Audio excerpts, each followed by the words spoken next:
SAT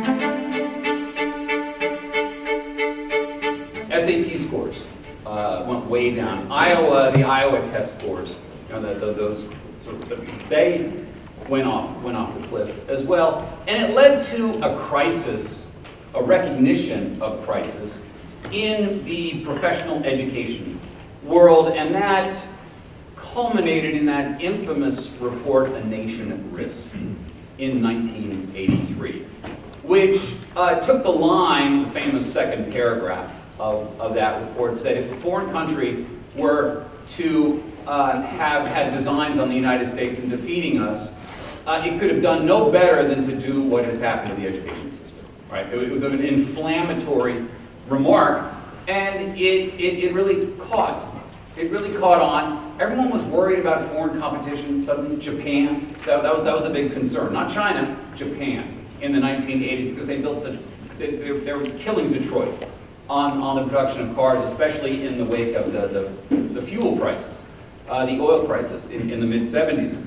And this led to the standards accountability movement. We need accountability. We need to measure how our students are doing, and we need to hold the schools, the systems, the education leaders accountable for this, and standards became one of the instruments of doing so. We lay out standards, grade by grade, in the fields, so that we can determine what should kids learn, what should they know and know how to do, knowledge and skills, and then we test them on it.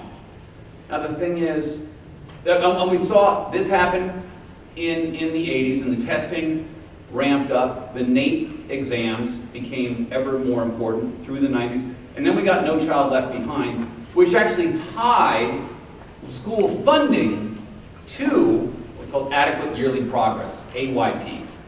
Right? So schools were under tremendous pressure to perform and to show it through student test scores improving. The problem for the arts was, as you all know, it was reading and math, right? It was all focused on reading and math. NAEP does reading and math exams, and this was federally mandated, part of the No Child Left Behind, every 2 years. They didn't do it. They didn't do it last year because it would have been a disaster, the pandemic. They know scores would have been. But every 2 years, reading and math, and the school administrators were under pressure. Oh, I've got to show progress. So I was at the National Endowment for the Arts in 03 to 05, and working with a lot of educators in the arts, and they were all in a tither, properly so, because the school administrators, leaders, they liked the arts, they were fine with the arts, they weren't very artsy, but they didn't really know very much. I mean, that wasn't their thing, for the most part. But I said, if we don't show reading gains, I'm in trouble, right? And so a lot of focus on reading and math, after-school programs, tutoring programs, more instruction, and the arts, you got to cut them out, cut them down. Like the New York City schools had a lot of really good fifth-grade music programs. Those got, and that was sort of traditional going back decades. That all didn't entirely disappear, but a lot of cuts in that area. And so the arts really got hurt by the accountability world, and the arts weren't tested. I remember calling it, actually I think it was Jay Matthews, Washington Post education reporter. Jay, back in 15 years, when I was at the endowment in DC, Jay, where are the arts, in your reporting? He says, they're not. And if I can't hang some kind of quantitative thing, it's not a story. So there we go. It's not tested, it's not taught. So the pressure was on, and the arts got the short shrift. So that's where the accountability issue actually hurt the arts. Well, now the arts educators realized we got to get in on this standards thing. And so one thing they did, in 1994, the main arts associations, the music educators, visual arts, dance, theater, those were the four main education places. There wasn't media back then. They didn't talk about that so much. They came up with some standards, and I've got them in this packet that I sent you in this super low-tech, early 20th century form of presentation, which I'm all in on. I have my students in college. I retired last year from Emory, but I would have my freshman writing students. I'd volunteer to teach freshman classes. Most professors would do anything to stay out of a freshman classroom. But I would teach freshman comp, and one thing I would do is I would make them write their papers by hand. By hand, can't do it on a keyboard, and I prefer cursive. Okay, come on, what's that? And I believe there's good reason to make them write by hand. Actually, it's not only it slows them down, but there's the science of haptics that is about hand use. That I think writing words letters by hand is a very different process than doing letters by tapping keys. I actually think, especially early childhood, and cursive is important because why? It's important for teaching spelling. When you teach cursive, when you do print, you're making one letter. When you do cursive, you got to think about the next letter. So dyslexic kids, they have them write in cursive because the dyslexia is often, the transposing. You have to think 2 or 3 letters at a time. Anyway, but in 1994, they came up with some standards for the arts, and I'm going to show they're very good. I'm going to recommend that you look at those if you're developing your arts curricula in your schools. And then in 2010, they put another version together, and because this was after the digital wave hit, those standards are absolutely awful, and you should avoid those at all costs. And I'm going to give you examples for why those standards are an awful, a total capitulation to the digital age and to the instrumentalization of things, the contemporary folk. Anyway, so that was leading up to this discussion of the standards and the arts. What I'll add is the digital stuff, the technology thing that I mentioned.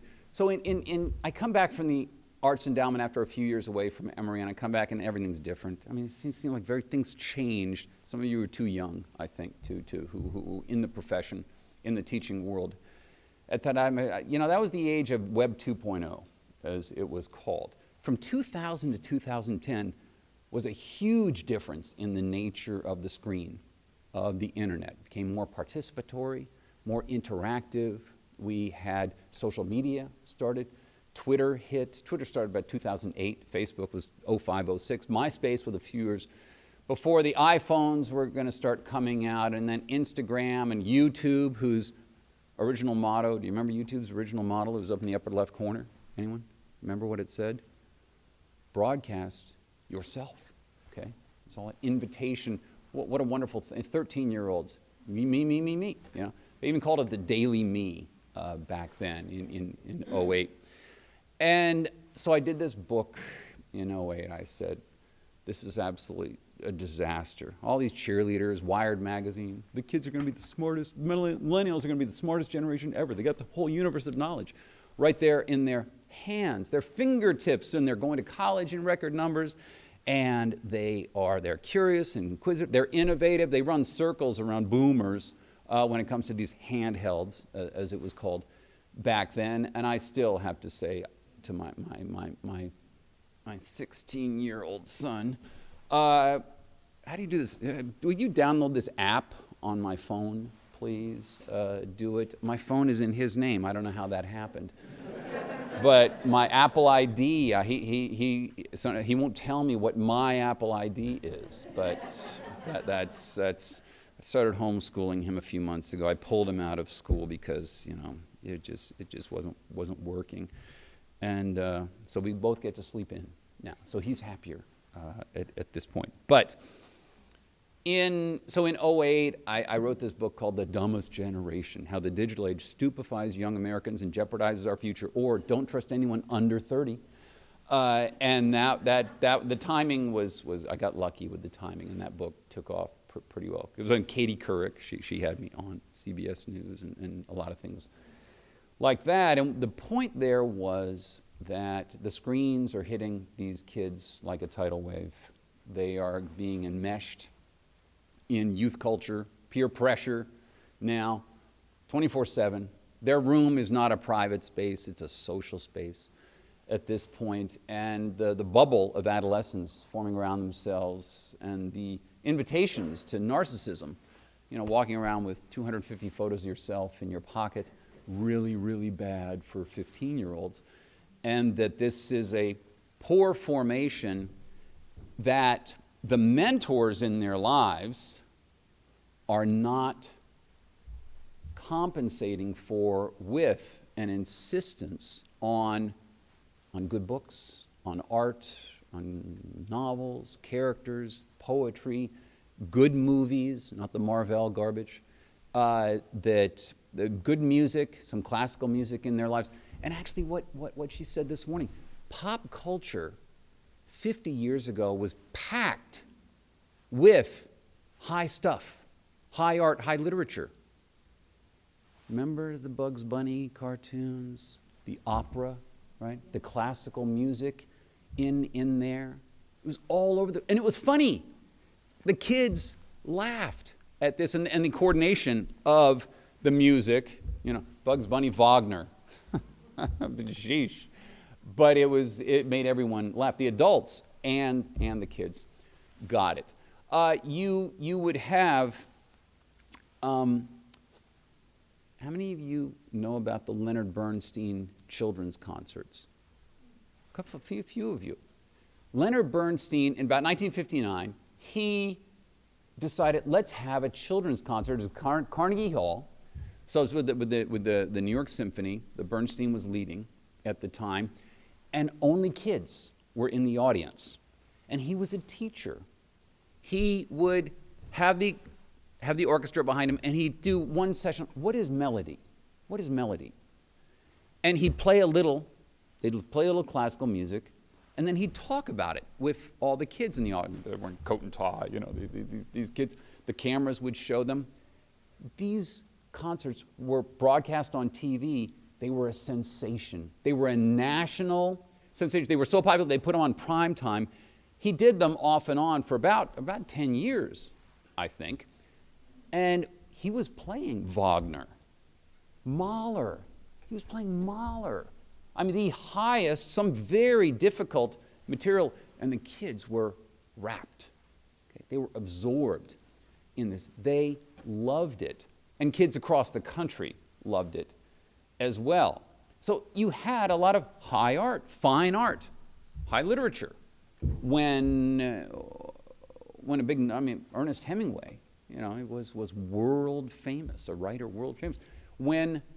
I'm going off on this, but I'll get to the standards, I promise. But when there's a photograph, I should talk about it in this book, this new book, The Dumbest Generation Grows Up. The point of this book, which just came out a few weeks ago, is that the kids who were 15, who were in their rooms in the bubble, the youth bubble, I said, this is not giving them adulthood. They don't have the tools for it. Millennials now, some of you are millennials, they're actually, broadly speaking, there is a sour mood among millennials. All the optimism, the confidence of 2010, gone. Okay? Rates of depression are up, anxiety, narcissism. Who would have thought that you give kids a tool where they can photograph the plate of food they're going to ingest in 10 seconds, they become narcissists. Wow. Suicide is up. They have a mistrustful social attitude toward other people and high rates of intolerance. They don't like a lot of people who are different themselves. They're not prepared for the rigors of a pluralistic society, and also just the ordinary disappointments of growing up, right? Okay, that person you fall in love with, he's going to dump you. It's not going to work. You're not going to get that perfect job every time. You're not going to get in the med school that you wanted to. Life is filled with disappointments. They don't have the tools for the disappointment because that bedroom, that was utopia. I could make my world all affirming. I've got my Facebook friends. I can send my pictures out. I can gossip and all the other things that happen on the schoolyard. It was all affirming. And if someone says something you don't like, unfriend, right? You're out. Block. I'm going to block you. I don't want to deal with disagreeable things. And so they didn't have to. Well, this is, again, being an adult in an open society means you've got a lot of disagreeable things around you. You've got to live with it. and the disappointments inevitable. Got to realize, life isn't perfect. So you can't live as if you're in that Friends episode from 1990s TV show, right? For forever, like they could. So now where do the tools of managing the disappointments of love and family and job and success, ambition and so on, where do those tools come from? They come from novels. They come from Gatsby. Okay, Gatsby's got this dream, and he's surrounded by too much squalor, right? Doesn't work out. Rejection in love. Read about Dido. Calypso. How does Calypso feel?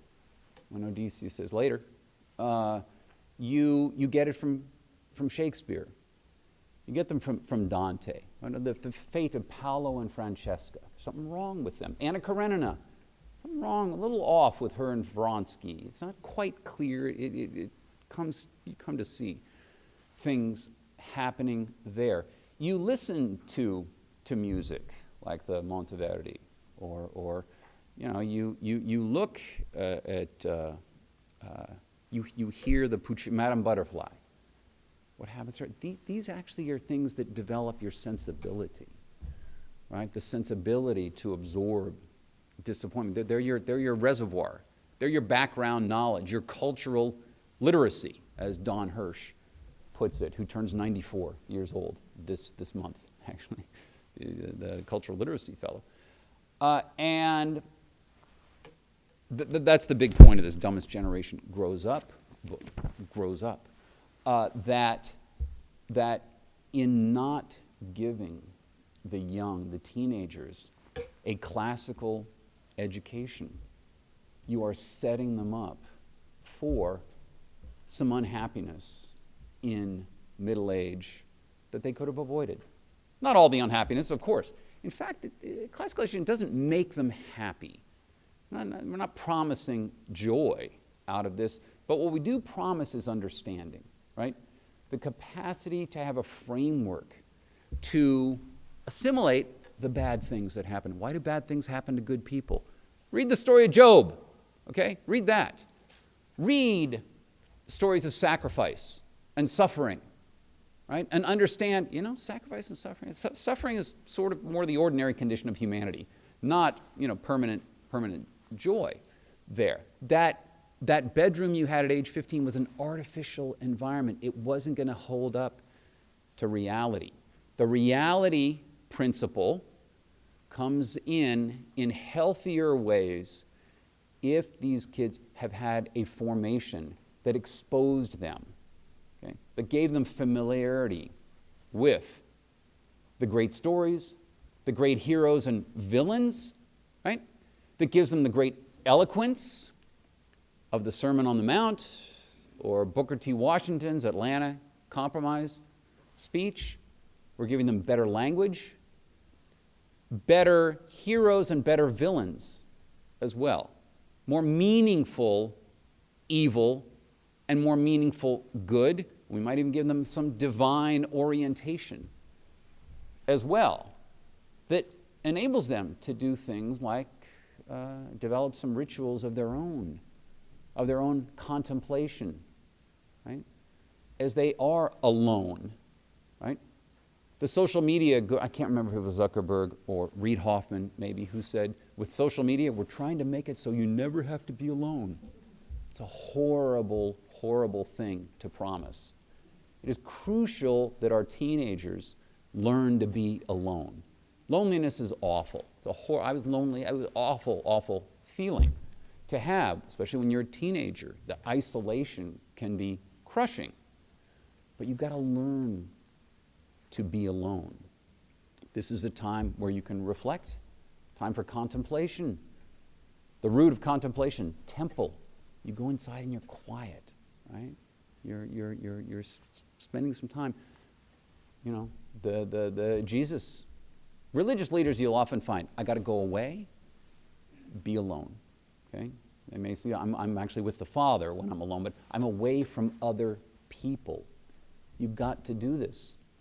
The classical education, the materials of a classical education are going to help them with that. isn't it wonderful if you love to read? You got a book waiting for you in bed at night. The world is gone. People are gone. The noise stops. I've got this book, okay? I can't wait to get into it. It can become sort of a ritual of calm, right? Peace. Not necessarily happiness, but people have a more firm footing. They're just a little more grounded if they have this. I end this book with the story of Malcolm X. This is one of the great conversion experiences in all of American history. Malcolm Little, he is a rotten thug. He is a guy on the streets of Harlem. He runs a burglary ring. He exploits people. He's violent, right? He's abusive. He goes into, he's caught. They give him a prison, or early 50s, they give him a prison sentence. Okay? He goes into prison, and his nickname in prison when he gets there is Satan. All the other prisoners call him Satan, and he likes that. He enjoys that reputation, but he realizes, my whole street smarts, they don't work so well in here. My working vocabulary is about 200 words. He says this. I can't speak a sentence without some profanity coming out of my mouth. No one's impressed by that here. In fact, there's a man, an older man, a prisoner, who speaks in slow, deliberate ways. When I go up to him and try to say, hey, what's up, Daddy? He even says this. The guy just kind of looks at him. Okay? And what Malcolm Little sees is the other prisoners listen to this guy. The guards, the white guards, listen to him, respect him. He's so good with words. He has knowledge. He has ideas. And so Malcolm says, words are power.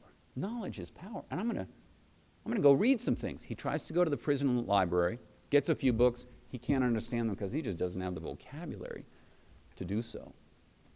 So he says, I got to know some words. So he gets the dictionary. He takes it back, and he starts copying the words, starting with aardvark. He copies the entire dictionary by hand. He reviews it the next morning. Here are the words I did. Okay, I'm going to know those words.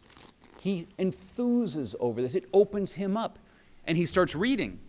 He can read a lot of books, and it exhilarates him because he feels himself changing.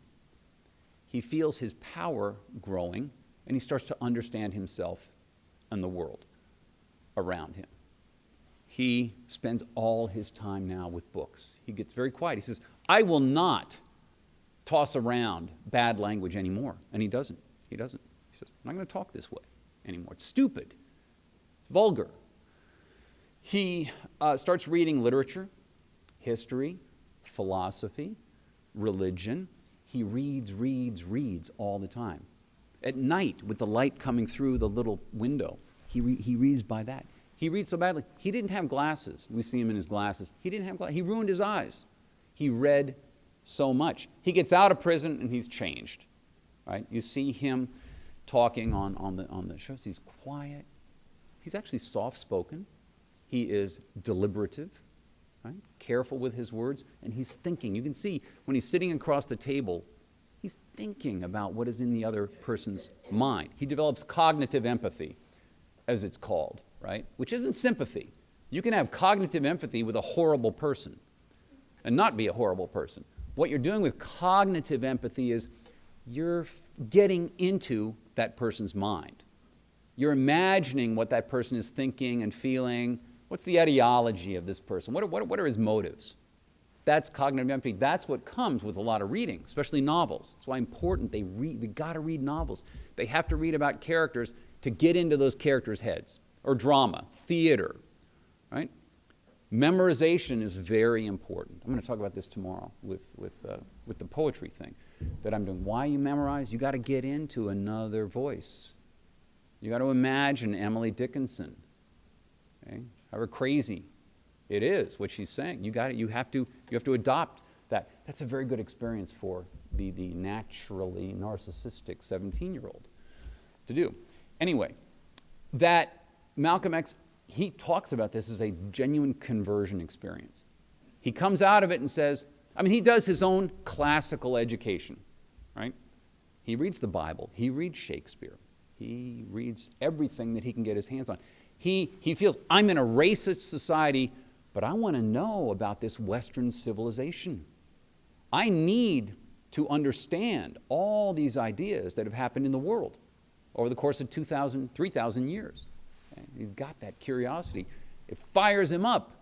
And he says, I never want to be without a book for the rest of my life. When I'm traveling, when I'm on airplanes, I want to have a book always with me. That kind of thirst. That's what we tell millennials who are miserable and they're not sure why, really.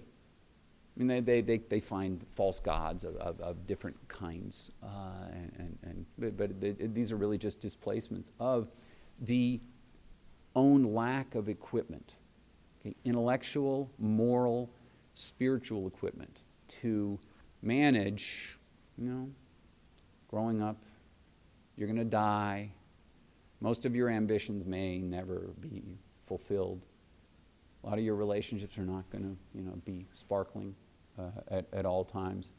These are tragic wisdoms that come with human existence, and it's difficult to absorb those experiences, again, if you don't have a formation behind you, an education, right? The French word for education, formation, right? You're being formed for this life that you're going to lead. All right, enough sermonizing. We'll take a look. All right, we're going to run through these very quickly. We got to have some discussion here, so I'm going to be real fast. So the 2010 arts standards, the website for these was National Core Arts Standards. Okay, if you just typed it in, you'll see them, and they're all wrong. I had notes that I'd made on my version, but I don't know where my version is of this packet, but I think we can do it. The first page lays out sort of a broad, what I have here on the understanding and using the core arts standards. I'm just going to point to you some indicative things that show why these standards are wrong. And you may have public administrators in your districts or people who appeal to these later versions of the core art standards. You say, no, there are better ones from before. But if you look at the middle paragraph there, when they begin, the central purposes of education standards are to identify the learning that we want for all of our students. Okay, got it. That's what standards are for. They are an instrument for improvement. The standards really are not to test the students. We do low-stakes testing of students, like the NAEP exams. For them, it's low stakes. They are more tests of the teachers and of the curriculum that they use. We've got someone, Patrick Wolf is here, who may want to weigh in on what the standards are for. He's at Arkansas's education. It's a very important education group in this country. But the standards are really about self-correction on the part of teachers, schools, districts, practices, pedagogy, and curriculum. Okay? We lay out what students are supposed to learn, then we test them on it, and then we see, okay, are we making happen what should happen? Now, here's the problem. We want standards to identify what students should know, the knowledge they should gather, and what they should know how to do, the skills that should go along with it. The problem is the standards today, they won't, in the humanities areas and the arts, they don't like to identify knowledge, the things you're supposed to know. They just kind of fudge that a bit. And even if you do manage to get them into a standard, the teachers, the organizations, the institutions, they like to ignore that. I'll give you an example. On Common Core, and you all love Common Core. Common Core is the greatest thing that ever happened in education. I actually worked on Common Core, on the English literature strand. You're supposed to boo Okay, here's a standard that I actually wrote for Sue, one of the drafters. It was 11th and 12th grade English, the literature strand, and it said, demonstrate knowledge of foundational works of 18th, 19th, and early 20th century literature. Now I thought, okay, this is going to make a selection of what are foundational works. It's in the standard. You have to lay out foundational works. Franklin's autobiography, right? Scarlet Letter, Billy Budd, the standard. This is a year-long course in American literature, the kind I took in 11th grade back in primeval times. So that's what I thought would happen with that standard, which was written into the standards. It wasn't in Appendix A, which actually is very good. I think Appendix A was an excellent document, but it wasn't standard, so forget Appendix A. What did they do? They just ignored that standard. Was that standard tested? Do you hear about any tests where you said, I'm going to test people on how much they know about Hawthorne, Melville, Emerson, Thoreau, Emily Dickinson, Frederick Douglass, just that narrow slice of antebellum? So, forget it. NCTE did a report on how to use the standards, didn't say one word about that. I thought, okay. David Coleman, he talked to him I wrote a report on what a disappointment all this was. David Coleman calls me, and he I don't know if I told you that. David Coleman said, no, Mark, they won't ignore that. They're nice. Okay. But then you know where he is now, doing AP. But College Board. So what do we get in this document about the standards and content? It's in the middle paragraph. These new voluntary national core art standards are framed by a definition of artistic literacy that includes philosophical foundations and lifelong goals. I don't know what the hell that means. Lifelong goals, standards. You will be, is that by age 50 you will be a kind of person who loves Mahler. Who knows? That's actually, it'd be funny to say that some of the designers. So you want that lifelong goal? You want Mahler in there? You want Shakespeare in there? And see what they say. Oh, it's not what they would say is, oh no, we don't want to prescribe, right? We don't want to choose. Who are we to say? Ugh. Artistic processes and creative practices, that's fine, right? Learning how to read music so that you could, maybe compose. But that's skills, right? That is technique and skill. Now, we presume some knowledge has to go into that, but they're not going to say what that knowledge is.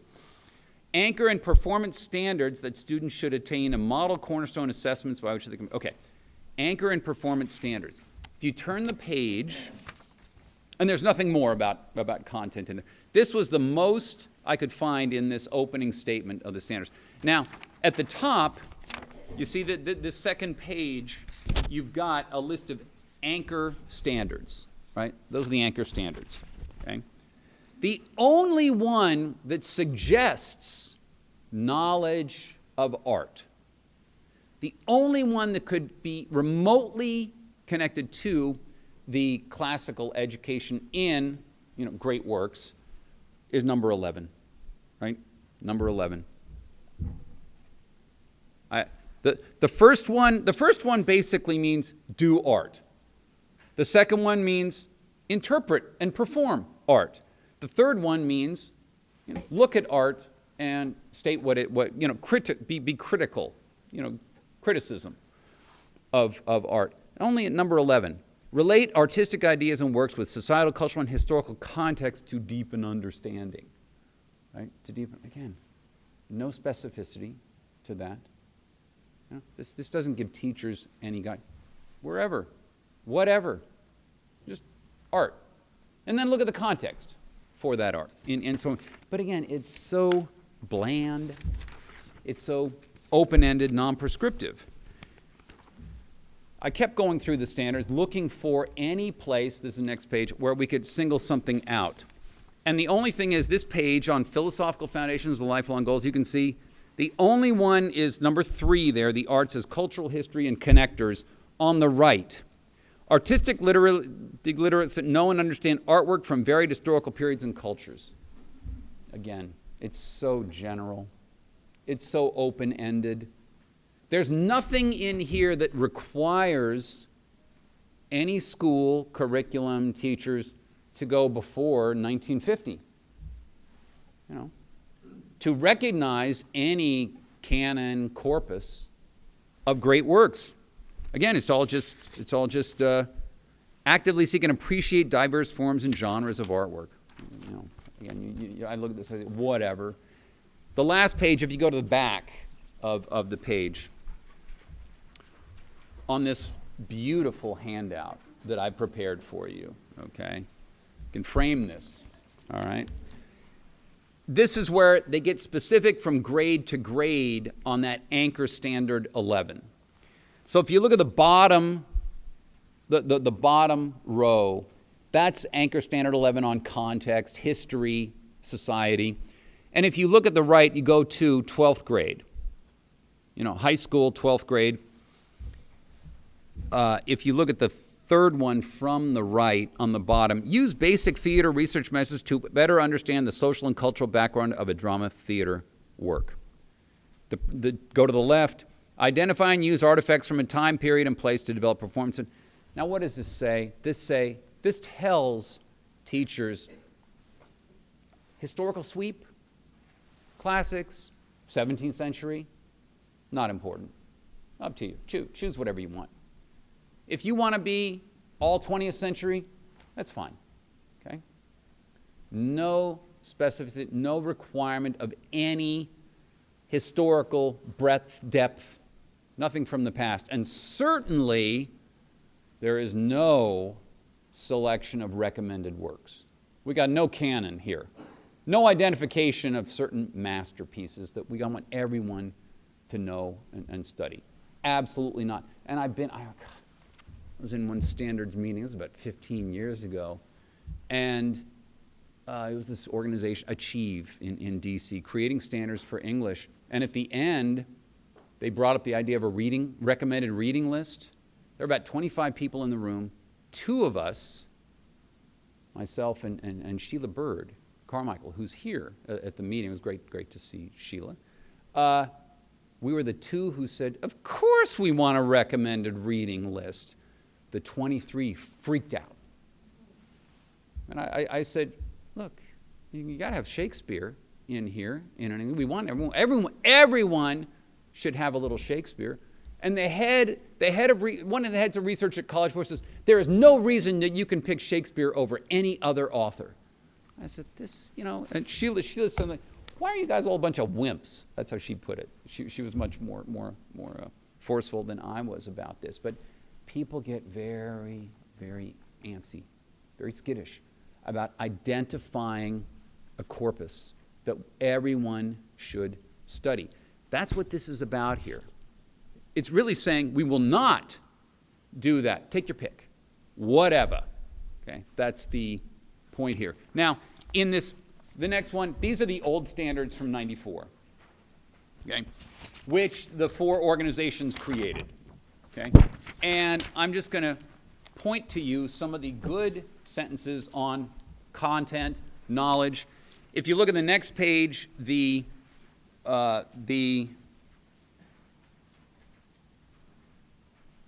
fourth bullet point, they should have an informed acquaintance with exemplary works of art from a variety of cultures and historical periods. You got to go back. You've got to get some of the ancients in here. You've got to get some Renaissance, medieval, 17th century. You've got to do that. You must have historical sweep in your curriculum. It can't be all contemporary. Okay? Now, that's a problem. Do you know that about 90% of PhDs in art history now are in contemporary? Everything is recent. 90% of it. If you can go look at the doctorates given and the field in art history, massive focus on contemporary. And that's just part of the general drift toward the contemporary, the loss of the past, the loss of tradition. If you don't sustain it, generation to generation, it goes. It'll be gone. So that's the kind of phrase you want to look for in your standards. When you're describing your curriculum, you insist upon this background, again, deep background knowledge, and the identification of the greats. There's high art, there's really good art, there's middling art, okay? And we need to know the difference, right? And that's the important thing. The great works, the masterpieces. We want our students in the arts, we want you to create your own art. We want you to be, expressive. We want to do your own little experiments and be proud of them. But we want you to know, too, that you live in the shadow of genius. You are able to take as your inheritance the works of Bernini. They're yours, right? The paintings of Géricault and Delacroix. That's yours. This is for you to take. It's your legacy to absorb. And I would urge you to put. I'm going to stop now. We have a half an hour. Let me just run very quickly through here. Look at the next page. Look at the lower right. In the lower right, just to give you an example. Critique several dramatic works in terms of other aesthetic philosophies, such as the underlying ethos of Greek drama, French classicism, Shakespeare, Romantic, India classical, and Japanese kabuki, and others. Naming, identifying explicitly, right, the things of importance, putting names in here, putting movements in here. That's what I urge I urge all of you to do as you do if you're developing arts curricula in the classical education mode. I would say that in your curriculum in dance, theater, sculpture, visual arts, painting, architecture, that you identify in your schools a corpus, like a core list of works everyone should be exposed to who passes through your school. Leaving room for teachers to individualize a little bit, but there be a core of works. Architecture, you want the Pantheon. Everyone's got to see the Pantheon. Thomas Jefferson insisted on that, okay? That in film, and one of the terrible things is young people have no exposure to great films, film art. And that one of the implications of the Dunning-Kruger effect in business, if some of you know what this is, the Dunning-Kruger effect is that people who are mediocre don't know, or even lesser talent, they don't know they're mediocre. They don't know it. They constantly, the lowest competent people overestimate their abilities the most. There's a corollary to that. They are incapable of recognizing excellence. Okay? When you don't give your students some really good examples of film, like the opening dream sequence in Bergman's Wild Strawberries, right? Or the closing circus sequence in Fellini's Otto e Mezzo, okay? You're not giving them standards of judgment. They don't know the Marvel films are stupid because they haven't been exposed to better things. That's the thing about the arts. You can't often do it in principle. The sensibility develops through experience, exposure, familiarization, right? In Vertigo, Hitchcock's Vertigo, when Scotty first follows her, she comes out of the Mark Hopkins Hotel, gets in that beautiful green car, and they drive around San Francisco. He follows her. There's no talking for about 12 or 13 minutes, and it's very slow. She goes in that flower shop. He watches her behind that door with the mirror. Very interesting perspectival things Hitchcock does with her walking back. They go to the church, the Mission Dolores in San Francisco. Then she goes to the Palace of the Legion of Honor. And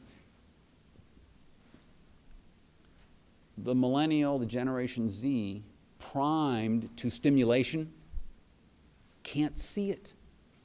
Can't see the cinematic brilliance of that. What a loss that is for that youth. You're stuck on Friends and Marvel. You guys, they're so much better. You're listening to this awful music here. Listen to Kinda Blue, right? Miles Davis and Coltrane. Listen to that. In this book, I've got an episode where I ended up sitting at a picnic table with Dizzy Gillespie. I was so frightened, I couldn't say a word. He kind of nodded at me. We're the only ones there. He kind of nodded at me. I nodded at him, afraid I would bother him or something. But I'm thinking, there's history right there. He played with Charlie Parker. He wrote A Night in Tunisia. He toured the world with his band for the State Department during the Cold War. There's Dizzy Gillespie. Anyway, so, they got to know. Robert Frost. There's a picture of Robert Frost speaking at the University of Detroit in 1962, just a few months before he died. It's a very wide-angle lens. Frost is there on the basketball court on a little podium, just him, the old white-haired man.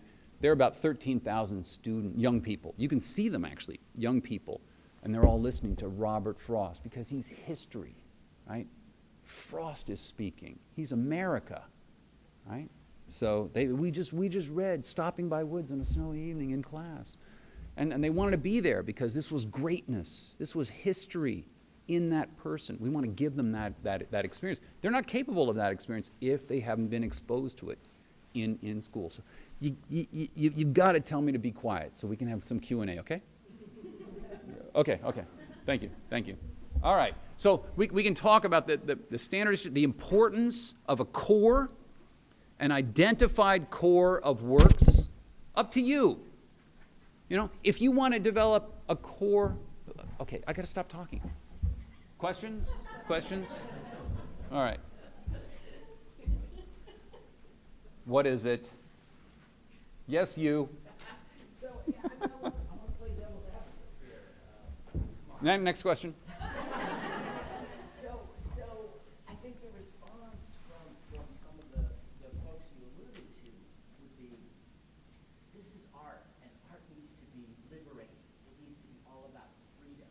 And standards provide guardrails and direction. So they are the opposite of freedom. So we need Mozart and not Salieri, because even though Mozart has too many notes. So Mozart has too many notes. It was in the movie that she mentioned. So what is your response to that? That standards are particularly poorly designed just in their very nature to apply to arts education. You just may be right about that. It may be that standards are harder to craft, to use usefully, the more you try to get knowledge in instead of skills. That something like math is a much more graduated curriculum because we know that if students can't do something in math at 5th grade, 6th and 7th grade presume that they know how to do that already. And so that's where the standards, we can apply those in more productive ways. But I don't think I have you just may be right about that. And that when it comes to the arts, we should talk more about curriculum than about standards. Getting a reading list into the standards, that I would like to do that. But Common Core, actually a lot of the Common Core organizers, I think Coleman and a few others would have liked to have more titles and authors in the standards, but they knew that if they did that, in English, let's say, the English educators would freak. They would say, that's too prescriptive, you're taking freedom away from teachers, it's not going to be diverse enough, it's going to be too old, we need more contemporary, more culturally relevant. I think they knew that would follow. But Patrick, what we got then, really was I think, a disappointment here. I don't know how to, well, I know how to do it. I know how. I'm perfectly happy saying everyone has to read, study, watch this. I can do that. And I'm open to someone saying, no, I think they should do this and this and this. It's the decision to say, you're all going to do this corpus. I mean, in that achieve thing, someone said, not enough diversity. And I said, look, let's make, in American literature, you make a lineage of African American writing. Phyllis Wheatley, Frederick Douglass, Du Bois, Dunbar, Ralph Ellison, fine. But just give us a tradition here. Okay? Give us a canon, some structure, some story. What's a story of African American literature? No, we're going to read it. Let's do this novel, and let's read this poetry. No, come on. Give, again, it's a structure of civilization here, a descent, right? A lineage. No, we can't do that. Which made me think this isn't about diversity, it's about you don't want to take the responsibility of asking everyone to do something. Mathematicians have no problem doing this. Why is it in the cultural spheres we can't do this? Anyway, that's a weak answer to your question. But I don't think there is in the art. And it could be why art standards, they don't, who pays attention to those? So that curriculum is a better framework for it. Yes, ma'am, and then yes, ma'am. Yes, I'll shorten my answers. Bigger picture question than just the food itself, but how do you recommend getting whole families on board with this? Because it's the same as a food diet in the sense that getting inspired kids to say, if you as a family eating healthy, you're going to probably be more successful than just trying on your own. How do you encourage families to all be involved in doing these things together?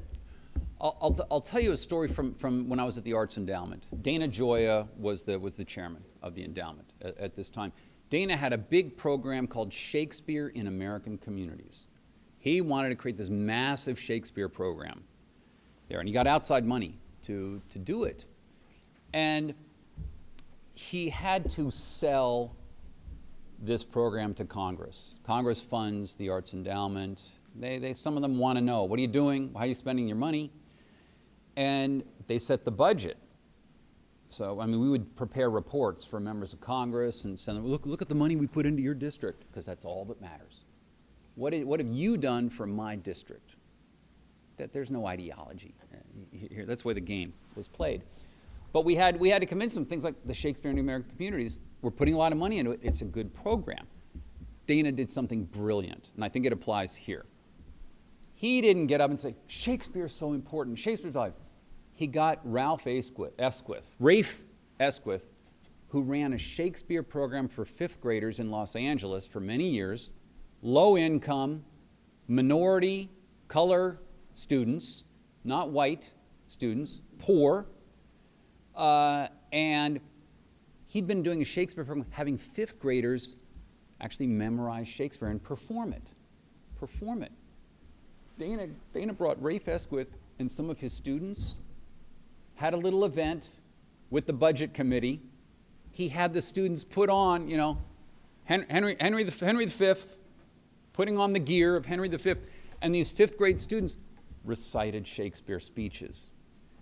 These members of Congress, they've heard every garbage in the book, asking for money, every plea, they actually got up and they said, I remember when I was in that Shakespeare play in 10th grade. Let me do it. And they started joining in. We got our money, okay? We got our money. Show the parents the kids reciting a little Shakespeare. Show the parents some artistic production. Have the kids memorize Robert Frost, Emily Dickinson, and have a little parent event. You remember The Music Man? Remember the movie The Music Man? At the end, the kids come out and play. You know, he's conducting them. They've learned a little bit of the minuet. Da da da da da da da da da. And they want to tar and feather him because he's a con man. He's hilarious. But he's a traditional American con man. It's a long tradition going back through the 19th century. What happens? They start playing. The parents, that's my Billy. That's my boy. And they love him. Okay? The kids make that. That's where you make the argument. Have the parents see the kids doing the art, doing the performing, playing the musical instrument. You got them. You got them. That's my suggestion. That'll make your case for getting the parents on board, and they'll love you. They will love you for what you've had their kids accomplish.